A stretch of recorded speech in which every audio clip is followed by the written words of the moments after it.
Live from New Delhi, you're watching DT India, India's voice to the world. This is Sports Buzz. I'm Shubhendu Ghosh, coming up in the next half an hour. India bundled out for 150 by Australia on day one of the first test in Perth. Jasprit Bumrah leads India's dramatic fight back, nearly misses out on hat-trick. Italy and Australia are set for Davis Cup semi-final clash. Italy defeat Argentina, Australia upset United States to enter the semis.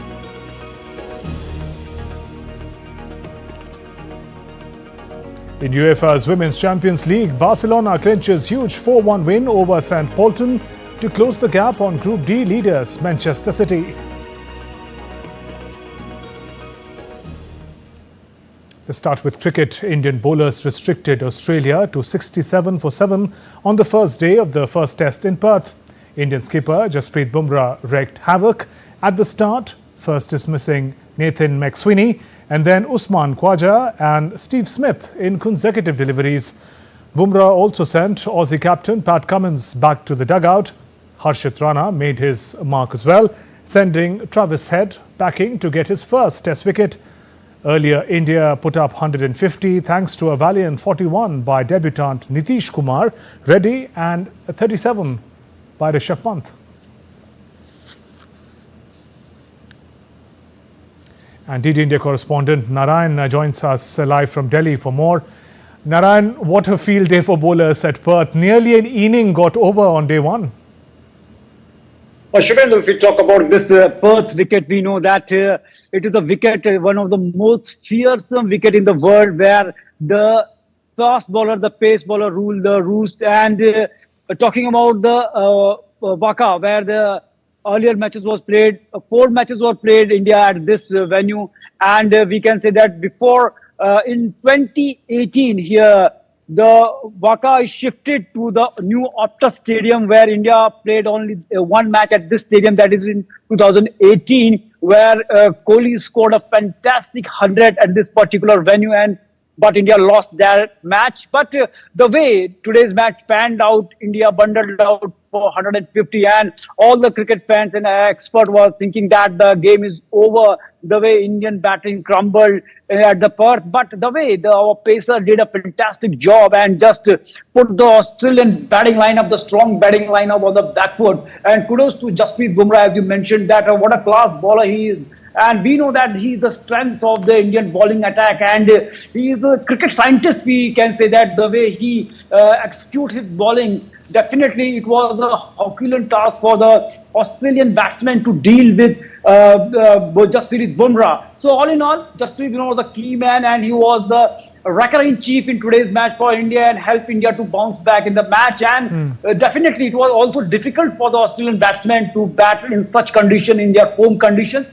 And we know that always Waka is a wicket and Perth is a wicket. Right now the Optus Stadium where the team is playing, any visiting team is always, they have to play their best cricket to win a match here. And hoping that the way things have proceeded, India can make a mark here at the Perth Stadium. And Narayan, all of this action was just day one. How do you see the match and the series poised ahead?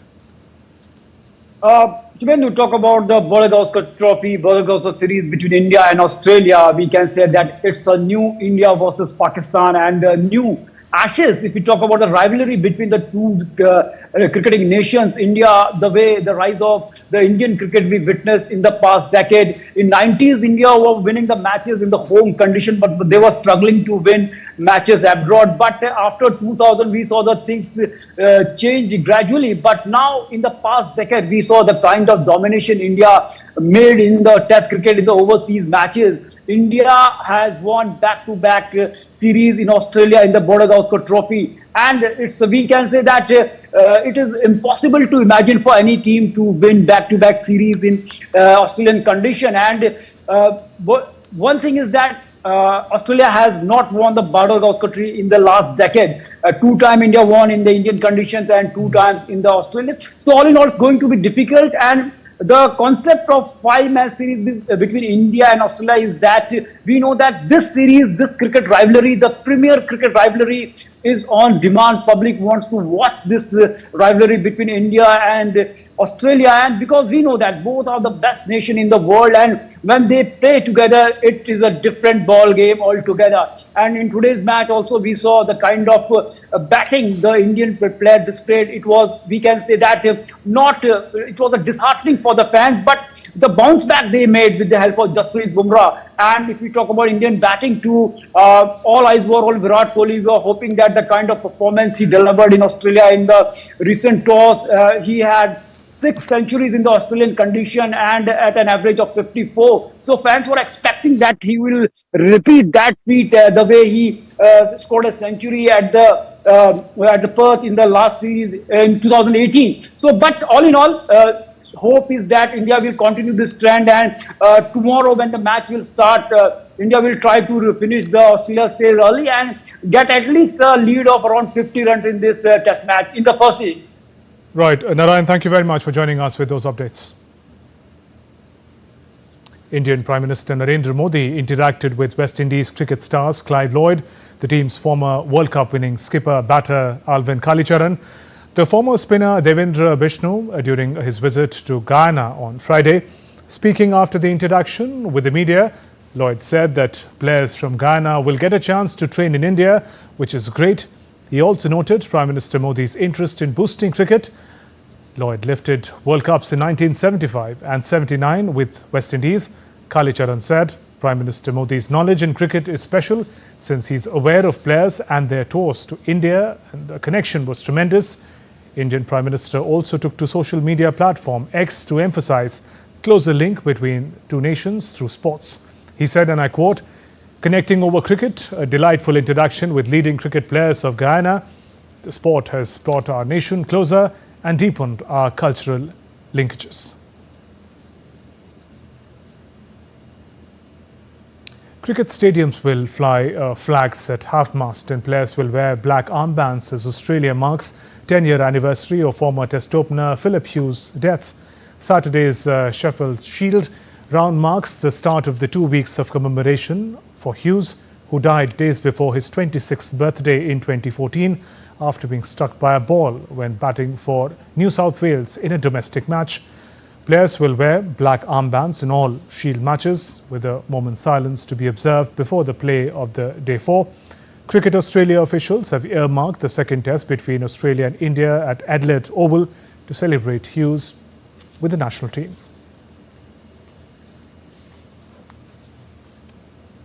World number 1 Jannik Sinner barred Italy into Davis Cup semi-finals after they came from behind to beat Argentina 2-1 and set up a clash with Australia.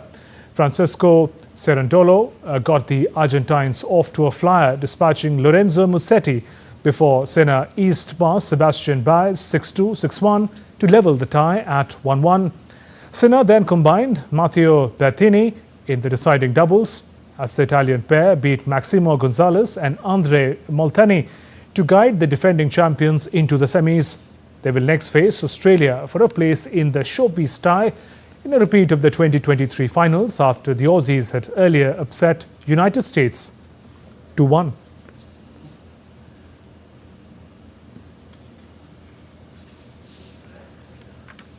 And 44 years old Manjula became the oldest participant at the Asia Pacific Bocce and Bowling competition held at Thiagraj Stadium in Delhi. She won an individual medal at the Asia Pacific Bocce and Bowling competition. The competition offered a rare platform for athletes from age groups often overlooked. Manjula made the most of this unique opportunity. An exclusive report by DD India's Narayan Singh. At 44 years old, Manjula defied all odds to become the oldest athlete at the Asia Pacific Bocce and Bowling competition held at Thiagraj Stadium in Delhi. The competition offered a rare platform for athletes from age groups often overlooked, and Manjula made the most of this opportunity. Manjula hails from a remote village in Mandya district in Karnataka. Her family struggled to make ends meet. Her 80-year-old mother could barely support them. Manjula's life changed when SLB Special School in Mandya discovered her during an awareness drive. The school identified her as a special child and brought her to their residential facility. Around that same time, Special Olympics Bharat Karnataka was conducting a campaign to promote sports in special schools. The team noticed Manjula's potential and encouraged her to try bocce. With their guidance, Manjula started training. A lot of them had no idea about Special Olympics, and now with this initiative of 29 and plus, so when when their school they were on a field trip, they came across her in a home, and Manjula's mother is about 80 years old, and she was just at home all the time, and the school took her in, adopted her, and intensive training was given by the Karnataka team under area directors' instructions. We went into rural areas, identified schools, individuals, started an intensive campaign. Thanks to opportunity for Special Olympic Bharat, and not only Manjula, not a ruler in all over India, it's just a chance for the bocce game. Is developed the inclusive educations, and some of the elder athletes will promote for the Asia Pacific, and national office will do. Then I will respect that. Despite her age, Manjula rose to the challenge. She won an individual medal at the Asia Pacific bocce and bowling competition. It was the proudest moment for her life. Special Olympics Bharat played a key role in her success. The organization continues to empower special athletes, giving them a purpose and a platform to shine. Manjula's journey is an inspiration for all, proving that determination and the right support can overcome any obstacle regardless of age or circumstance. We can see here that the way things happen, and from a very humble background, here Manjula comes from the very humble background, and the way the Special Olympic Bharat Karnataka helped her, and the school identified her, and they brought her to the national games, and the way she performed, winning the gold in the past also, here also she is winning the gold. And definitely the sports is a medium to improve the ability of the athletes with intellectual disability, and they are we can grasping the things very we can say a proper way, and we can say that it's a fantastic opportunity for them here at the Asia Pacific bocce and bowling competition to showcase their talent, and they showed that, and they won medal for India in this coveted competition. With camera person Ashish, Narayan Singh, DD India, Delhi. What an inspiring story there. Still to come on DD India Sports Bus. India to take on Qatar in FIBA Asia Cup 2025 qualifier. Premier League champions Manchester City has said manager Pep Guardiola signed 2-year contract extension.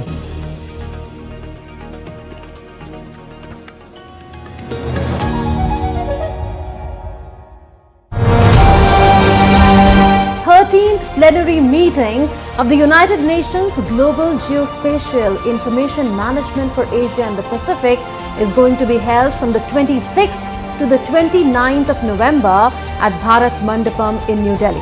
This plenary meeting is to be hosted by the Survey of India. In this conference, we are going to discuss how regional collaboration will happen in various fields, just like land and cadastral management. For India, it will be useful to go for 2047 Viksit Bharat.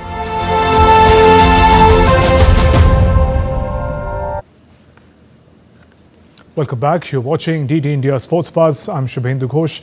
India's doubles pair Satvik Sairaj, Ranika Reddy and Chirag Shetty will face Denmark's Kim Astrup and Andres Kerep Rasmussen in the quarter-final match of the China Masters Badminton Tournament in Shenzhen City on Friday. The Indian duo, competing in their first tournament since the Paris Olympics, secured a 21-19, 21-15 win over Rasmus Kjær and Frederik Søgaard of Denmark to enter the quarterfinals. Meanwhile, Lakshya Sen will take on Denmark's Andre Andersen in the quarterfinals on Friday. Sen continues his flawless run at the tournament as he defeated Denmark's Rasmus Kemke in the second round to enter the quarterfinals. The Indian men's basketball team will take on Qatar in the Group E match at the FIBA Asia Cup 2025 qualifiers campaign in Chennai on Friday. Head coach Scott Fleming is coming in his second spell after 10 years of India's famous victory against Asian powerhouse China in the FIBA Asia Cup 2014 in Wuhan. Successive losses to higher-ranked Iran and Kazakhstan in the first two matches in February have exposed India's offensive struggles. Arvind Kumar Muthu Krishnan has been one bright spot, leading the squad scoring charts with 26 points so far. India will need to finish in the top of 2 places in the group to confirm a ticket to the 16-team finals in Saudi Arabia next August. If India finishes third, it will play another qualifying round with the other 5 third-place teams to fill 4 remaining slots. US President Joe Biden invited the Boston Celtics to the White House on Thursday to celebrate their 18th NBA championship. Biden congratulated the players and coaches, highlighted the team's ownership and values.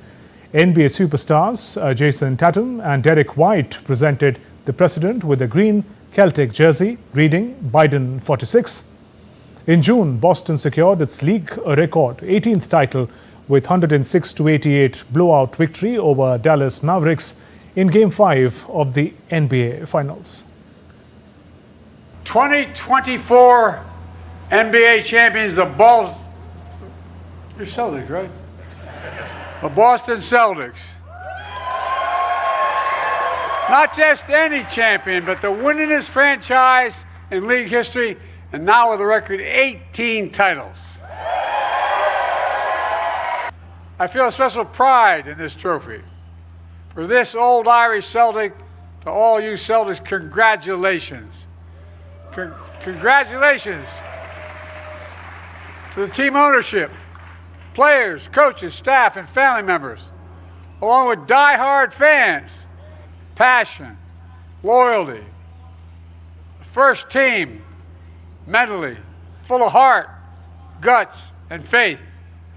We see it from you, the ownership group, the executives, the coaches. Premier League champions Manchester City has said that manager Pep Guardiola has signed a 2-year contract extension. Spaniard Guardiola's decision means he will spend more than a decade at the club he joined in 2016, has led to 18 major trophies, including 6 Premier League titles and 1 Champions League crown. 53-year-old Guardiola's current deal was due to expire at the end of the season. City acknowledged the rumours surrounding Guardiola's future in a social media video post announcing a new extension deal had been struck.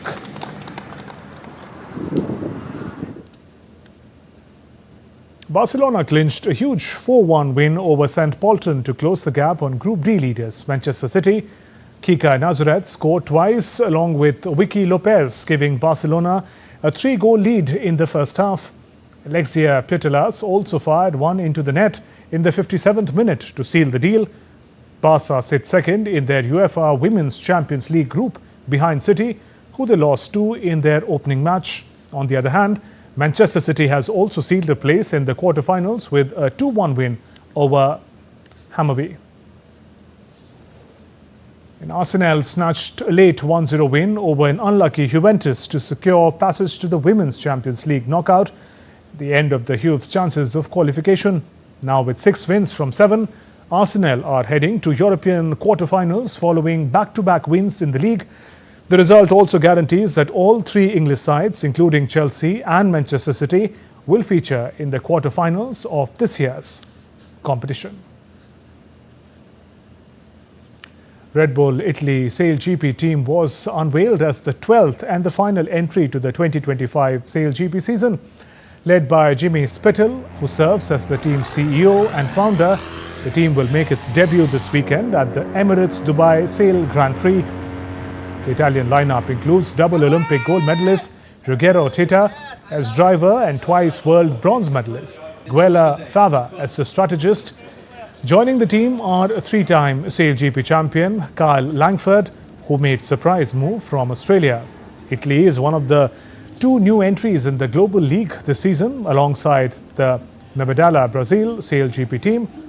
SailGP is an international sailing competition featuring high-speed races in the identical F50 foiling catamarans capable of reaching speeds exceeding 100 km per hour. The league pits national teams against each other in a series of regattas held across iconic locations worldwide. The Indian deaf team is going to participate in the 10th Asia Pacific Games in Kuala Lumpur, Malaysia from 1st to 8th December 2024.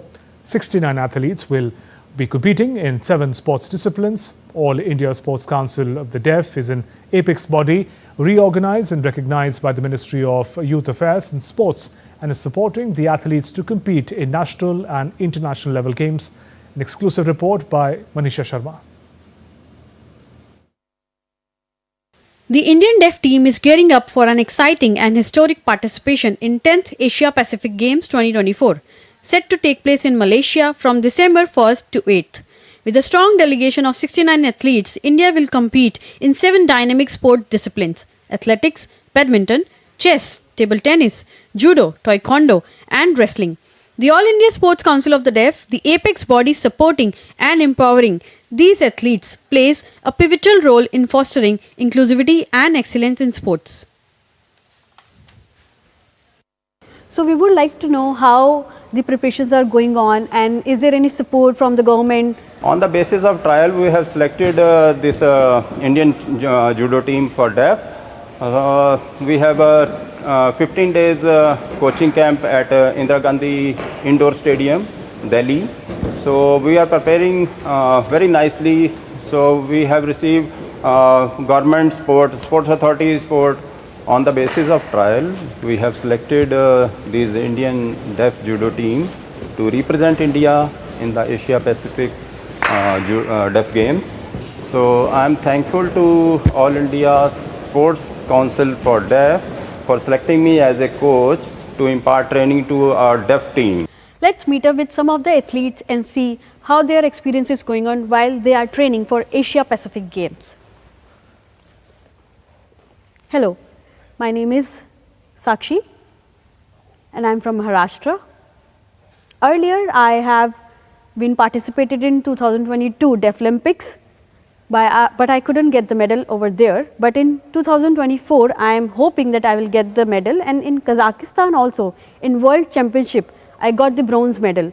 I am hoping to get the gold medal this time. My name is Vaishnavi and also I am from Maharashtra, and also I have participated in 2022 in Brazil Deaf Olympics. In Kazakhstan also I couldn't get anything, but I am hoping and trying my best to get the medals, and I hope that I'll make my India proud while winning the medal. I would like to thank All India Sports Council of the Deaf and my coaches and Sports Authority of India for helping us out and providing us the camp facilities. It's true that athletes put in immense effort, dedication and hard work to represent their countries and strive for victory. Moreover, it's fueled by the desire to bring pride and honor to their homeland. We wish them good luck. I am Manisha Sharma with camera person Sunil Rana from DD India, Delhi. Interesting report there by Manisha. That's all for this edition of DD India Sports Pass. Do let us know your thoughts on the news of the day. For those on the go, you can get all the latest news and updates from India and across the world on DD India mobile app. This app is available on both Android and iOS platforms. Scan this QR code on your screens to download now. We'll be back with more news as it breaks here on DD India. I'm Shubhendu Ghosh from all of us here in Delhi. Thanks for watching Sports Pass. Namaskar.